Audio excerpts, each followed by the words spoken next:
Quand on a envie de faire quelque chose à Montréal, on le fait. Les gens à Montréal et au Québec sont tellement débrouillards, on est tellement habitués à faire des trucs incroyables avec peu de moyens. Montréal m'inspire, en fait. Il y a une sorte d'ouverture qu'il n'y a peut-être pas dans d'autres villes. Mon avis, c'est vraiment l'Expo 67 qui était une espèce de point tournant dans l'histoire du design au Québec et à Montréal tout particulièrement.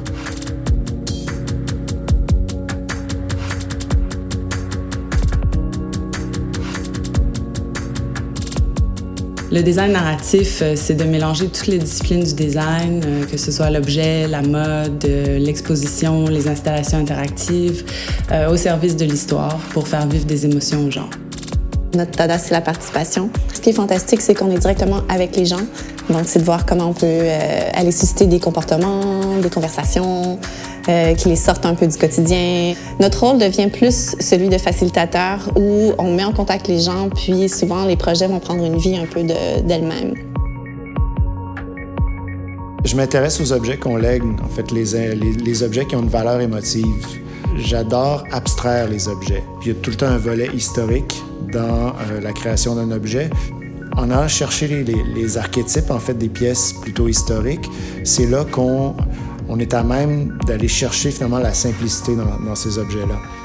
Auditopie, à la base, c'était de réfléchir à la ville à travers le son. Donc on crée des parcours sonores ou des installations immersives. On fait souvent l'analogie avec le cinéma sans images, où la ville est le décor. Nous, notre point d'intérêt, c'est vraiment les objets collectifs, donc les objets qui sont partagés par un groupe de personnes, utilisés par la collectivité. Par exemple, un simple mobilier urbain peut vraiment complètement changer la dynamique d'un coin de rue dans la ville. Avec la bourse Félix Lambert, on est allé à Séoul parce que c'est une des villes au monde qui doit composer avec une des plus grandes densités de population. Mais la bourse Félix Lambert, c'est une bourse qui est donnée à un jeune designer qui a un intérêt marqué pour la ville.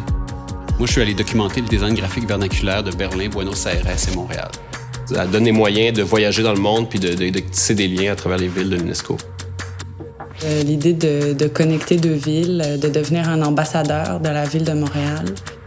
Elle a été marquante pour nous parce qu'elle est arrivée au début. À l'époque, on n'était même pas daily tous les jours.